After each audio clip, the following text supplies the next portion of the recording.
Понимаете, можно так говорить, что, допустим, вы говорите об этом. Да? Ребята с Кизляра сейчас тоже скажут, что по остаточному принципу. Ребята там с горных районов тоже. Дело в том, что проблема Дагестана сегодня, это она,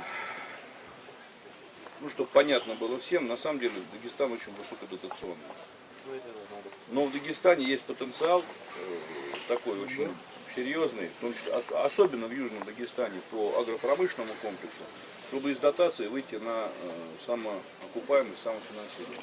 Безусловно, для этого нужно, первое, это преодолеть коррупционные составляющие. Второе, это найти серьезные кадровые замещения. Если раньше все это двигалось в обратном направлении, потом где-то стопорилось, да, в такой стагнации находилось, то сегодня мы все-таки видим движение вперед. Абсолютно это не громкие слова, но только с вашей помощью. И мы вот на самом деле при помощи Машука рассчитываем в том числе на серьезные кадровые замещения. Должны руководить сегодня те люди, которые понимают проблемы, которые видят пути их решения и которые на самом деле являются патриотами. Не только Южного Дагестана, и Дагестана в целом, или Кавказа, да, но и всей России. Мы должны из этой ситуации выходить. А до этого все есть. А мы обязательно вам поможем, в том числе своими поездками. Но для этого нужна как бы объективная информация и обратная связь.